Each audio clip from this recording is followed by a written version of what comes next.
Assalamualaikum warahmatullahi wabarakatuh. Halo anak-anak.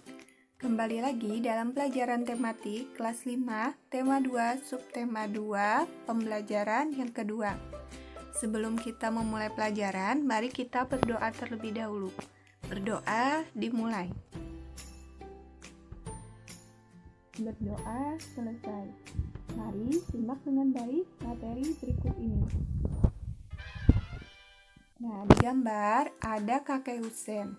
Kakek Husen adalah salah satu pengidap asma. Jika udara sedang dingin, beliau akan kesulitan bernapas. Kakek Husen biasanya akan segera menyemprotkan obat ke dalam tenggorokannya agar dapat kembali bernapas dengan lega. Kemudian, organ pernapasan manusia dapat terserang penyakit. Terdapat beberapa penyebab penyakit yang berasal dari dalam tubuh maupun dari luar tubuh. Nah, di sini sudah ada beberapa penyakit pada sistem pernapasan manusia. Yang pertama, asma, kemudian flu, kemudian bronkitis, kemudian tonsilitis, dan pneumonia.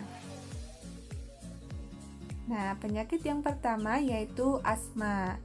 Nah, di sini asma adalah penyumbatan saluran pernapasan yang disebabkan oleh alergi seperti debu, udara dingin, rambut, bulu, atau kelelahan.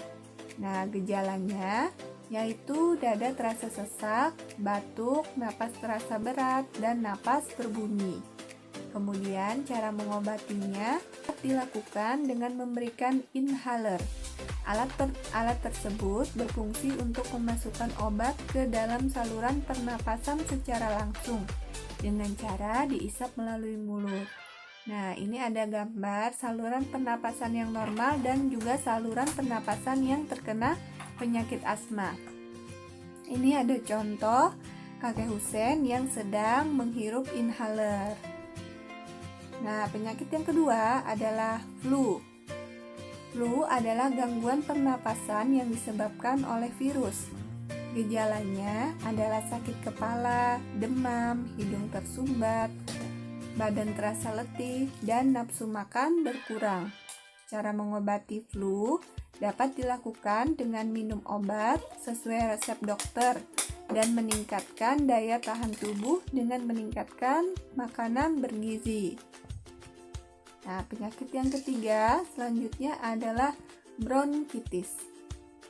Nah, bronkitis terjadi di bronkus.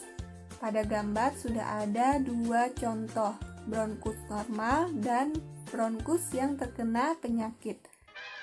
Nah, bisa dibedakan ya perbedaannya. Bronkitis adalah infeksi atau peradangan saluran bronkus yang biasanya disebabkan oleh virus. Gejala bronkitis adalah batuk berdahak, demam, dan sesak napas.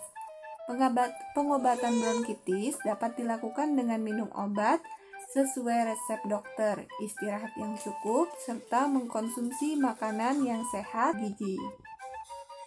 Nah, penyakit selanjutnya tonsilitis. Tonsilitis adalah peradangan pada amandel atau tonsil yang disebabkan oleh virus atau bakteri. Gejala tonsilitis adalah membesarnya tonsil dan menimbulkan rasa sakit. Selain itu, muncul selaput putih di sekitarnya.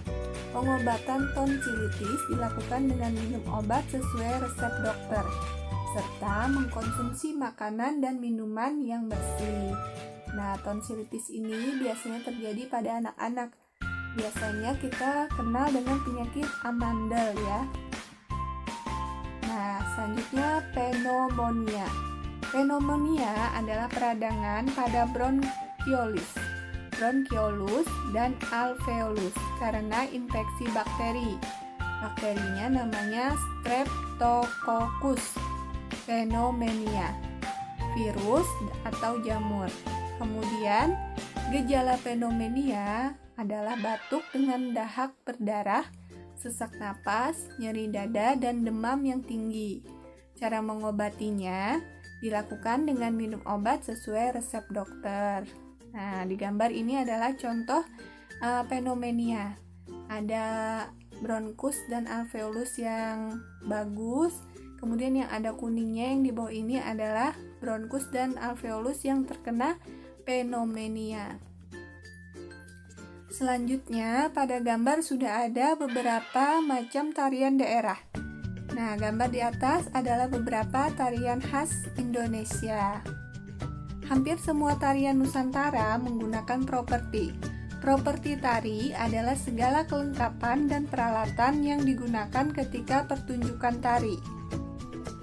Nah, fungsi properti tari itu ada 4. Yang pertama, penari dapat menyampaikan ide dan makna gerakan dalam tarian agar mudah dipahami oleh penonton. Kemudian yang kedua, sebagai pelengkap busana tari. Yang ketiga, menghidupkan karakter tokoh yang dibawakan. Dan yang keempat, menambahkan keindahan dalam tarian. Nah, ada beberapa jenis properti tari. Yang pertama, jenis senjata. Itu seperti pedang, keris, tombak, rencong, busur, anak panah, dan sebagainya. Kemudian ada jenis lainnya seperti topeng, piring, selendang, payung, lilin, tongkat, dan sebagainya. Nah, di gambar sudah ada 3 contoh tari. Yang pertama ini ada tari topeng. Dia menggunakan topeng sebagai properti tarinya.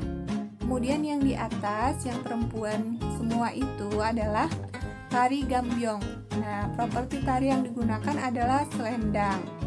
Kemudian yang di bawah itu ada tari piring. Mereka menggunakan piring sebagai properti tari.